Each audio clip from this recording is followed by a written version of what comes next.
Bueno, muy buenos días muchachos. Este es el siguiente video de nuestro curso y este video tiene por título Vector dirigido a lo largo de una línea de fuerza y también se verá un poco el tema de equilibrio.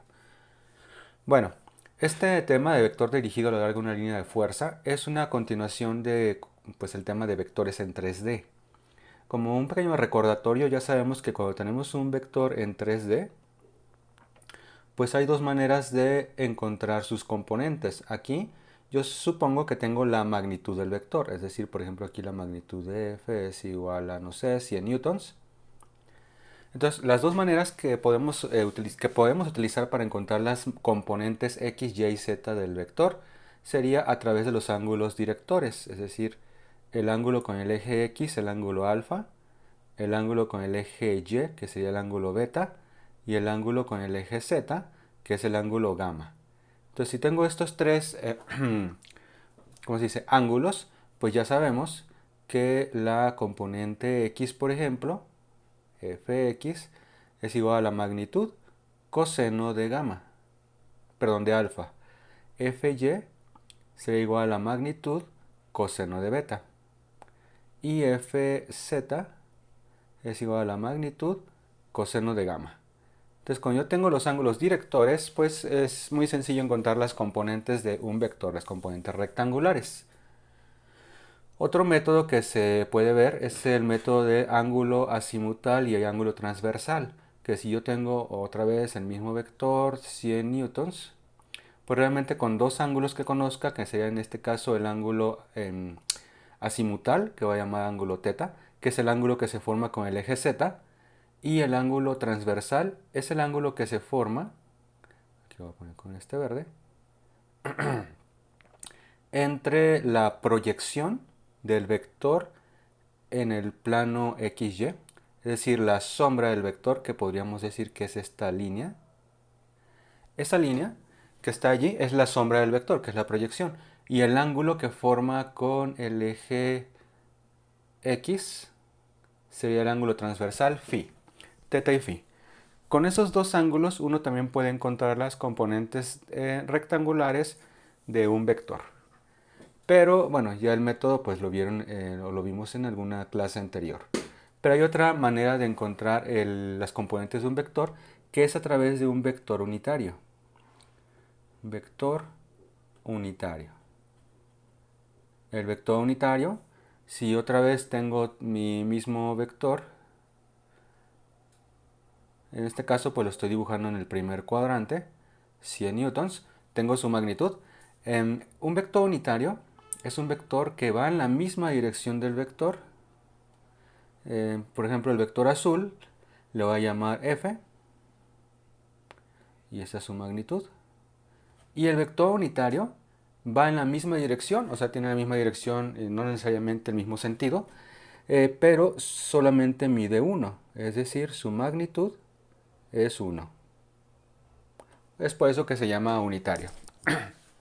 Bueno, ¿cómo podemos encontrar las componentes del vector a través de un vector unitario? Pues es muy sencillo. Si yo quiero conocer las componentes de un vector, yo multiplico la magnitud del vector que quiero conocer por el vector unitario, así tal cual. Entonces esta formulita va a ser muy importante. Entonces, pues yo necesito ese famoso vector unitario, pero ¿cómo encontrarlo? Bueno, es lo que vamos a ver en la siguiente página. A ver, una página después. Muy bien, entonces yo tengo un vector del cual quiero conocer, tengo su magnitud y quiero conocer sus componentes, y tengo un vector unitario, f. Fíjense que yo utilizo este simbolito aquí arriba de la f, que es como un gorrito, que es para indicar que es el mismo vector f, pero en unitario, es decir, que vale solamente 1 su magnitud. Bueno, entonces, ya como vimos en la página anterior, si yo quiero el vector f, multiplico la magnitud de f, 100 newtons, 20 newtons, lo que sea, por el vector unitario. Entonces ahora el problema es cómo encuentro el vector unitario. Pues es muy sencillo. Lo despejo de aquí y el vector unitario va a ser igual al vector completo entre su magnitud. Entonces si yo divido el vector entre su magnitud obtengo el unitario. Pero uno diría, oye, pero pues qué chiste tiene eso, ¿no? O sea, si ya conociera el vector original, ¿para qué lo divido entre su magnitud para encontrar el unitario, para después multiplicar el unitario por su magnitud para volver a encontrar el vector original? Bueno, el chiste es encontrar el vector unitario mediante algún otro método y después, mediante otro vector que también vaya en la misma dirección. Por ejemplo, aquí podría haber otro vector, lo voy a poner en negro, un vector A, del cual sí pueda sacar su vector unitario. Y si yo conozco el vector unitario A, lo puedo usar para f. Ahorita lo vamos a aclarar más con un ejemplo que vamos a resolver en la siguiente página. Muy bien, aquí tengo un problema sacado del libro y dice lo siguiente. El hombre que se muestra en la figura 237A, que es la que tengo allí indicada, tira de la cuerda con una fuerza de 70 libras. Representa la fuerza que actúa sobre el soporte A como un vector cartesiano y determine su dirección. Fíjense que aquí la fuerza está actuando en el punto A y como el hombre está jalando, realmente la fuerza lleva esta dirección. La fuerza. Esta fuerza vale 70 libras, es decir, su magnitud es igual a 70 libras.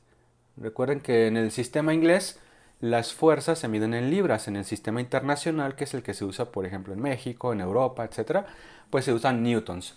Aunque pues en el sistema inglés que se usa en Estados Unidos y en Inglaterra y alguno que otro país, pues siguen usando libras. Muy bien, en esta fuerza no conozco los ángulos de la fuerza, ni los ángulos directores, ni el ángulo azimutal, ni el transversal. Lo que sí conozco es de qué punto a qué punto va dirigida y de ahí el nombre del tema, ¿no? Fuerza dirigida. La fuerza, lo voy a escribir incluso, la fuerza va de a B. Va dirigida desde A hacia B. Entonces yo conozco esos dos puntos, digamos, en los que va la fuerza. Hay que tomar en cuenta que la fuerza no va desde A hasta B, sino va dirigida de A hacia B, que no es lo mismo. Lo que va desde A hasta B es la cuerda, y sin embargo la cuerda no es lo mismo que la fuerza. Bueno, para encontrar las componentes de esta fuerza, que es lo que me pregunta, porque dice la pregunta, representa la fuerza que actúa el soporte B como un vector cartesiano. Vector cartesiano es poner IJK, o sea, las componentes de la fuerza. Y cuando dice determine su dirección, me está pidiendo los ángulos directores. Bueno, vamos por partes. Cuando conocemos de qué punto a qué punto se dirige una fuerza, en este caso del punto A y B, podemos encontrar sus componentes mediante un método que es muy preciso y está en pasos. Entonces vamos a ver qué pasos podemos seguir para encontrar las componentes de esta fuerza. Primer paso. Este paso es muy importante, que lo hagan correctamente, no se vayan a equivocar, es fácil equivocarse a veces. Y el primer paso es determinar las coordenadas. Se escuchan perros, espero que no se escuchen en el video. O se escuchen mucho. Determinar las coordenadas de los puntos. De los puntos, en este caso puntos A y B. Hay que se refiere a los puntos a los que se dirige la fuerza, ¿no? El punto donde inicia y el punto hacia donde se dirige. Las coordenadas del punto A lo voy a escribir como un vector pues, de 3 espacios. Si se fijan, el punto A está justo arriba del origen. El origen lo estoy marcando ahí en azul. Entonces, ese puntote azul que puse allí es el origen. Entonces, sería 0 en X, 0 en Y y una altura de 30 en Z. Esas serían las coordenadas del punto A. Mientras que las coordenadas del punto B son, vamos a ver, fíjense que en X está como 12 hacia el frente, ahí lo marqué en la figura. Entonces sería 12 en Y o 12 en X. En Y va hacia la izquierda. A ver, voy a borrar. Entonces 12 en X. Luego en Y va hacia acá. Pero eso es izquierda. Entonces en Y sería menos 8. Porque pues en Y, en este caso, a la izquierda significa negativo. Bueno, entonces ya tenemos esa otra coordenada. Y en Z, a ver, quiero borrar esto. Borrador de trazos. En Z pues está a cierta altura el punto B. La altura está aquí. Fíjense dónde lo voy a poner. Es este 6. Entonces sería 12 menos 8,6. Esas serían las coordenadas del punto B.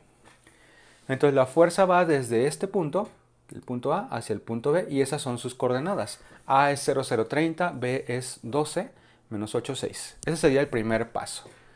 Vamos al segundo paso. El segundo paso es encontrar el vector de posición relativa. Ahorita les voy a explicar qué es eso. Bueno, la figura quedó en la página anterior. Lo que voy a hacer es poner una copia de la figura. Por aquí la tengo. Entonces, déjenme hacer este pequeño proceso. Aquí está. Bueno, entonces ya tenemos que las coordenadas de A pues eran 0,030 y las coordenadas de B quedó como 12 menos 8 y 6. Bueno, el vector de posición relativa es un vector que une los puntos A y B, o sea que recorre en este caso toda la cuerda, es decir, este vector es el vector de posición relativa, desde A hasta B, que no es lo mismo que el vector de fuerza. El vector de fuerza mide 70 libras, esta es F, pero el vector de posición va desde A hasta B, pero fíjense que comparten la misma dirección, que eso es lo importante. Este vector de posición relativa lo vamos a nombrar con la letra R y lo vamos a llamar RAB. ¿Por qué? Pues porque se dirige desde el punto A hacia el punto B, o va desde A hasta B. Bueno, en este caso la fórmula para encontrar un vector... Ay, aquí la regué un poco. La fórmula para encontrar un vector de posición relativa es esta. Es simplemente restar el punto final menos el punto inicial.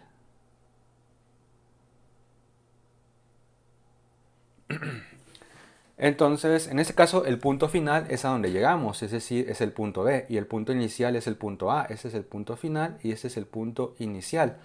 Entonces tenemos que restar esos puntos, que vamos a restar pues precisamente las coordenadas que sacamos. Entonces el vector de posición relativa RAB es igual a, bueno, restemos B, recuerden, bueno, no voy a escribirlo, sería B menos A. En este caso, ¿verdad? En otros casos, pues cambiarán las letras, pero siempre es el punto final menos el punto inicial. Si restamos coordenada a coordenada, x, por ejemplo, sería 12 menos 0. Y 12 menos 0 es 12, y ya le voy a poner 12i. Esto es RAB. Ok, y luego en y sería menos 8 menos 0, que sería pues menos 8, y va a quedar menos 8j. Y en z sería 6 menos 30, menos 24, menos 24k. Entonces este es el vector de posición relativa. ¿Qué significa esas componentes del vector de posición relativa? Lo que significa básicamente es más o menos instrucciones para llegar de un punto a otro. Lo que quiere decir estos vectores, estas componentes, perdón, es que si tú quieres llegar de A a B, lo que tienes que hacer es avanzar 12 en Y, o sea, 12 en X. Es decir, hace algo como esto, ¿no? 12 en X. Luego retroceder 8 en Y, pues retrocedo 8 en Y. Y luego bajar 24 en Z. Entonces fíjense cómo aquí dibujé el caminito en verde. Ese sería 12 menos 8 y luego menos 24. Entonces es lo que nos marca un vector de posición relativa, cómo llegar de un punto a otro. Si sacamos su magnitud, vamos a sacar la magnitud, que también sería como parte de este paso. De hecho, encontrar el vector de posición relativa y su magnitud le voy a poner como para completar el paso, ¿no? Siempre vamos a utilizar la magnitud. La magnitud pues la encontramos con teorema de Pitágoras. RAB, la magnitud, ay, ¿qué pasó aquí? RAB es igual a la raíz cuadrada de 12 al cuadrado más 8 al cuadrado más 24 al cuadrado. Bueno, 8 y 24 son negativos, pero como se elevan al cuadrado, pues da lo mismo. Eso sería igual a la raíz cuadrada. A ver, aquí tengo mi calculadora. Raíz cuadrada de 12 cuadrado más 8 cuadrado más 24 al cuadrado. Ok, es la raíz de 784. Y resulta que es exacta y es 28. En este caso serían 28 pies porque las coordenadas están en pies. Estos 28 pies representan realmente la longitud o la distancia entre los puntos A y B. Entonces la cuerda mide 28 pies. Nuevamente vean cómo esta magnitud no tiene que ver con la magnitud de la fuerza, porque la magnitud de la fuerza, pues si recuerdan, era de 70 libras.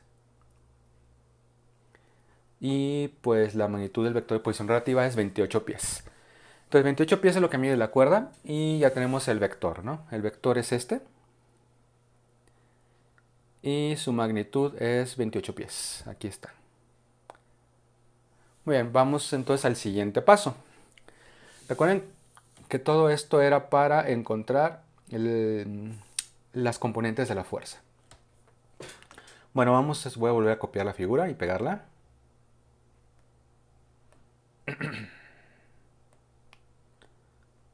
Aquí, aquí. Bueno, entonces, ¿qué hemos obtenido hasta ahorita? Pues el vector de posición relativa lo voy a escribir aquí. R de A a B resultó ser 12i menos 8j menos 24k. Mientras que su magnitud, ese es el vector, su magnitud es 28 pies. Ay, perdón. Bueno, ahora el siguiente paso es encontrar el vector unitario de este vector. Ese es un paso muy sencillo, es el paso 3. Encontrar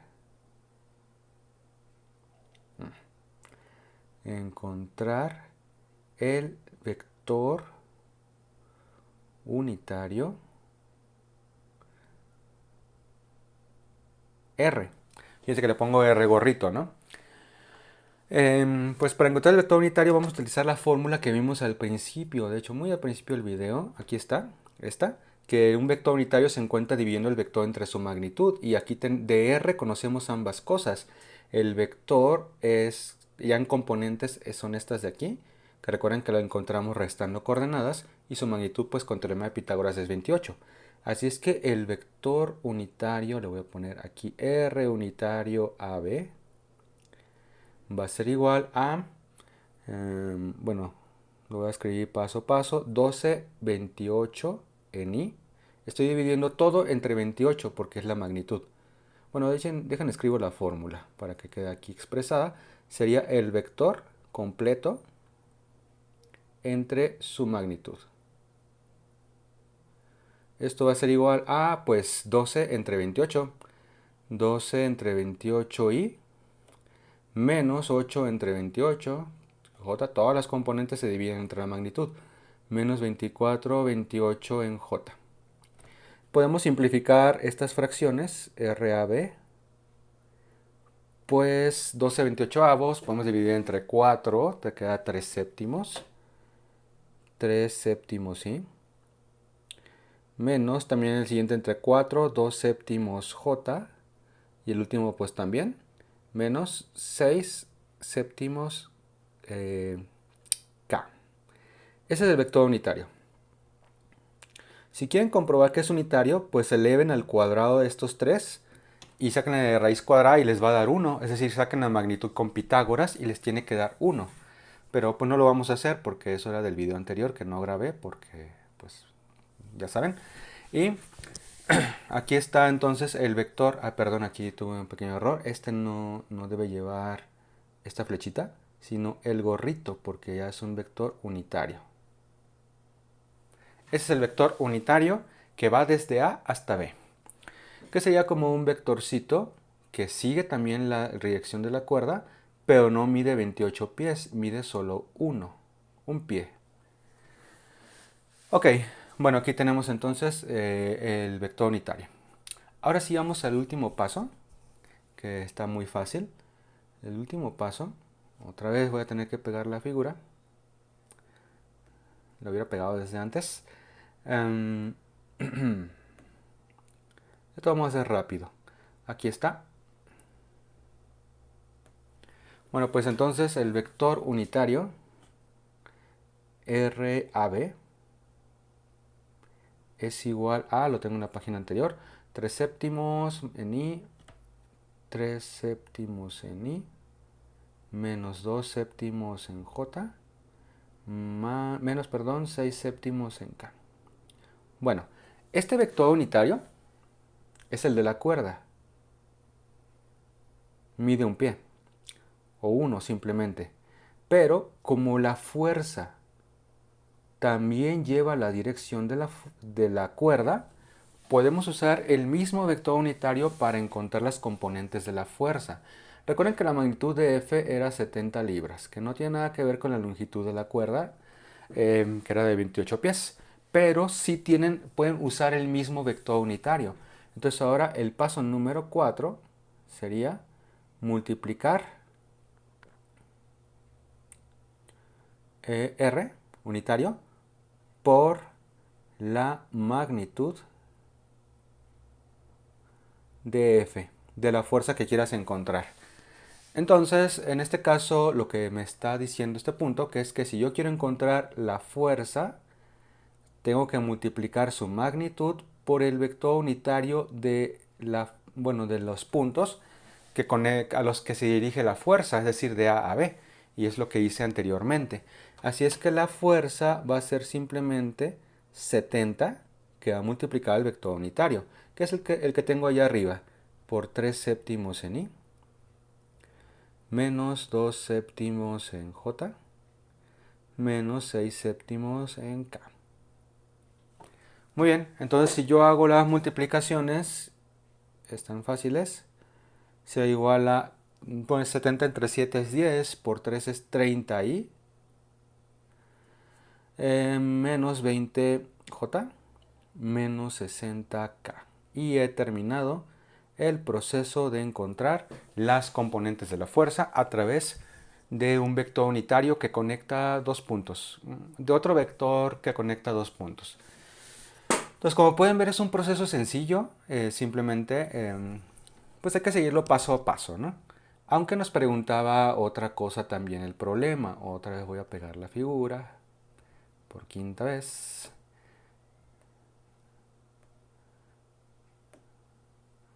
También nos pide la dirección de este vector. Muy bien. Entonces fíjense que el vector unitario, R unitario de A a B, era igual a 3 séptimos en I, menos 2 séptimos en J, más 6, no era menos 6 séptimos en K. Lo multiplicamos por la magnitud de la fuerza, que era 70 libras, y la fuerza en componentes entonces es 30I, menos 20J, menos 60 en K. Si quieren comprobarlo, saquen con Pitágoras la magnitud de esta fuerza y van a ver que les va a dar 70. 30 al cuadrado, más 20 al cuadrado, más 60 al cuadrado, raíz, les da 70. Pero ¿qué onda con la dirección? Bueno, resulta que el vector unitario también nos da la dirección. O sea, los ángulos alfa, beta y gamma, los ángulos directores. Bueno, cada una de las componentes del vector unitario es un coseno. Entonces, por ejemplo, 3 séptimos es el coseno de alfa, menos 2 séptimos es el coseno de beta y menos 6 séptimos es el coseno de gamma. Así que si yo quiero alfa sea igual al coseno inverso de 3 séptimos. Bueno, eso igual lo hacemos con la calculadora, lo voy a hacer, el 3 séptimos es 64.6 grados. Le puse el cuadrado, grados. Beta sería el coseno inverso, ojo con el signo, de menos 2 séptimos. El hecho que sea el signo menos va a hacer que les dé un ángulo mayor de 90, entre 90 y 180. Eso de hecho da 106.6. Y gamma sería coseno inverso de menos 6 séptimos, que también les va a dar un ángulo entre 90 y 180. Coseno inverso de menos 6 entre 7, 149 grados prácticamente. Esos serían los ángulos de la fuerza. Ahora, ¿cómo ubicar esos ángulos en el dibujo? Que también sería algo importante de ver. Bueno, la fuerza sería un vector más o menos así, ¿no? Esto es 70 libras. Ya sabemos que las componentes son 30i menos 20j menos 60k. Pero, ¿cómo están los ángulos? Para hacer eso, lo que vamos a hacer es, en el punto donde se origina la fuerza, es decir, en el punto A, dibujo unos mini ejes. Es decir, dibujo un mini eje Y, un mini eje X, que es más o menos así. Y pues aquí está el eje Z, ¿no? Entonces, ahí está la línea. Bueno, ahí están los ejes. No son tan minis, pero ahí están. Entonces, el ángulo alfa es el ángulo entre la fuerza y el mini eje X. Bueno, realmente X positivo. Está del otro lado. Está aquí. Ok, ahí está. X, Y, Z. Bueno, pues el ángulo alfa sería entre el vector fuerza, o la cuerda, porque tienen el mismo unitario, ya sea la cuerda o la fuerza, y el eje X que dibujé ahí. Entonces, esto es alfa. Y se fijan, pues eso es 64.6 grados. El ángulo entre la fuerza o la cuerda y el eje Y es beta, este de aquí. Si se fijan, sí se nota que es más de 90 grados. Entonces sería 106 grados exactamente. Bueno, 106.6. Y el ángulo entre la cuerda y el eje Z que dibujé en el punto A, recuerden que los ejes se dibujan en el punto donde es de origen, ¿no? En este caso es el punto A. Bueno, pues sería desde la línea roja hasta esta línea verde del eje Z. Esto es gamma. Y si se fijan, pues sí es más de 90 grados y ahí están los 149 grados que calculamos. Entonces esa es la dirección de la fuerza, es decir, los tres ángulos directores, alfa, beta y gamma. Y bueno, es así como se encuentra las componentes de un vector si sabemos de qué punto a qué punto se dirige. Entonces aquí está el resumen. Perdón, un poco de tos. Si sabemos los puntos inicial y final, primero determinamos las coordenadas de esos puntos. Paso número 2, encontramos el vector de posición relativa restando las coordenadas, punto final menos punto inicial, y luego sacamos la magnitud. Paso número 3, encontramos el vector unitario dividiendo el vector que encontramos en el paso anterior entre la magnitud. Y finalmente multiplicamos ese vector unitario por la magnitud de la fuerza para encontrar las componentes de la fuerza. Si queremos los ángulos, el vector unitario los tiene. Cada una de sus componentes es un coseno. Ok, entonces ahí tenemos pues ya resuelto el problema. Y es lo que vamos a hacer en la clase, ¿no? Tenemos que trabajar un poco con vectores en 3D. Entonces ya tenemos todas las herramientas necesarias para sacarles componentes. Bueno, ya que sabemos, vamos a hablar un poquito acerca del equilibrio.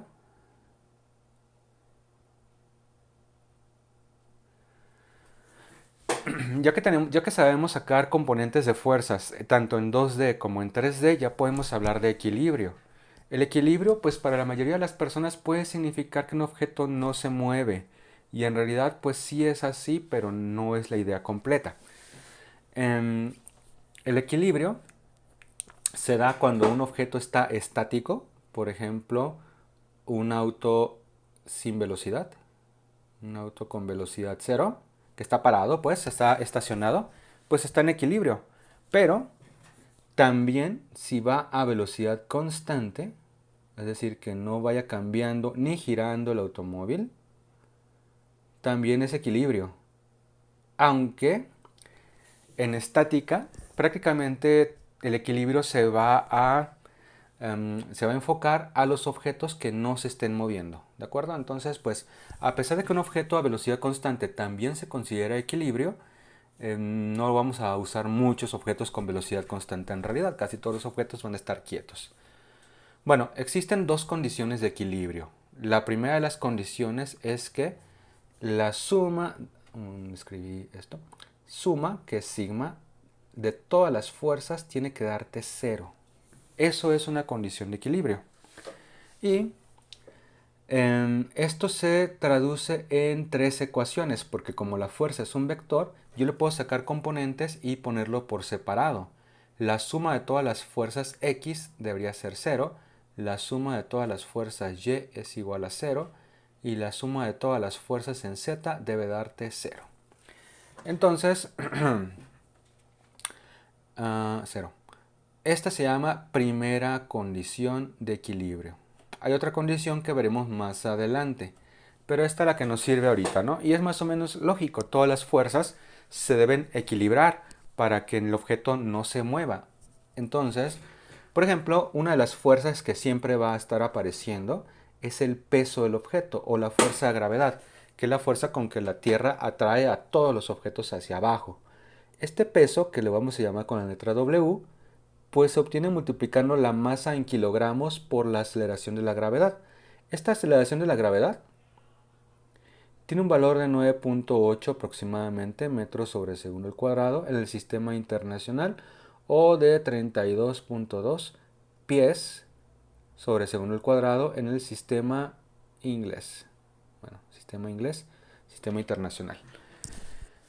Entonces el peso pues es una fuerza que prácticamente nunca podemos evitar y siempre va dirigida verticalmente hacia abajo. Entonces aquí, si hay un peso hacia abajo y el objeto está en equilibrio, debe haber una fuerza hacia arriba.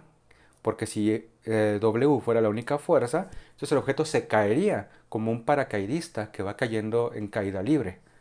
Bueno, la fuerza que va hacia arriba es la fuerza de contacto con el suelo. Esa fuerza se denomina fuerza normal. La fuerza normal,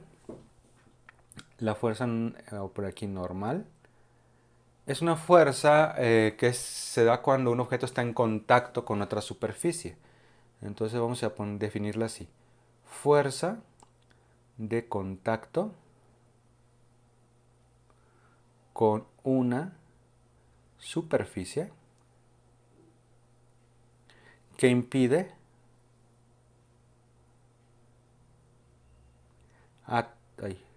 atravesarla.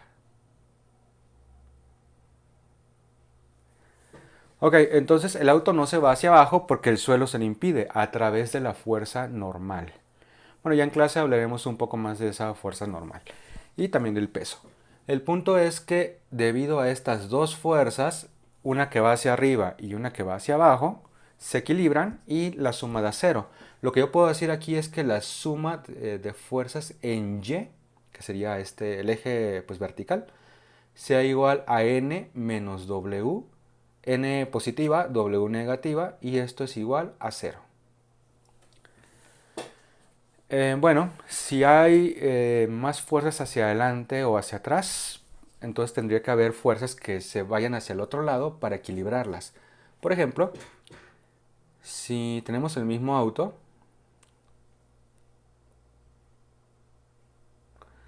y una persona, un monito, está aquí jalando el auto con una cuerda. Sin embargo, el auto no se mueve, o sea, sigue estático, que hay una fuerza F. Bueno, ¿qué otras fuerzas hay? Pues está el peso, que es mg, está la fuerza de contacto con el suelo, la fuerza normal, y bueno, si no hubiera una fuerza hacia la izquierda, el auto se movería, porque pues hay una fuerza F que no está equilibrada ahorita, que no tiene nada con lo que sume cero, que no hay nada hacia la izquierda que la cancele. Entonces, ¿cuál es la fuerza que impide que el auto se mueva? En este caso es una fuerza que se llama fricción, F minúscula. La F minúscula es la fricción, ya hablaremos también de ella más adelante, pero es la fuerza que va a la izquierda y que va a impedir que el auto se mueva en realidad. Si tu F, o sea, si tú jalas con una fuerza mayor que la fricción, lo vas a empezar a mover pero si no se mueve es porque están equilibradas. Entonces aquí yo puedo escribir que suma de fuerzas en X, recuerden, fuerzas a la derecha positivas, F con la que jala el monito, menos la fricción que va a la izquierda es igual a 0, porque yo estoy suponiendo que el auto no se mueve. En Y, las mismas fuerzas siguen estando, normal hacia arriba menos mg hacia abajo, igual a 0. Esto que estoy dibujando aquí es un diagrama de fuerzas. Diagrama de fuerzas. Pero si yo hago unos ejes que no tengan ni el monito, ni la cuerda, ni el auto, ni nada, solo las fuerzas, pues entonces yo dibujaría hacia arriba la normal, hacia abajo el peso mg, hacia la derecha F mayúscula y hacia la izquierda F minúscula. Si yo hago un diagrama en el que no haya nada más que las fuerzas y los ejes, esto se llama diagrama de cuerpo libre, DCL. Que bueno, es un diagrama muy importante y que tenemos que aprender a hacer en la mayoría de nuestras actividades. Bueno, con esto más o menos ya estamos preparados para la clase que vamos a tener respecto a este tema. Estudien muy bien este tema, vayan apuntando sus dudas para en cuanto comience nuestra clase, pues empezar a contestarlas. Bueno, los saludo muchachos y nos vemos en clase. Con esto termino el video y hasta luego.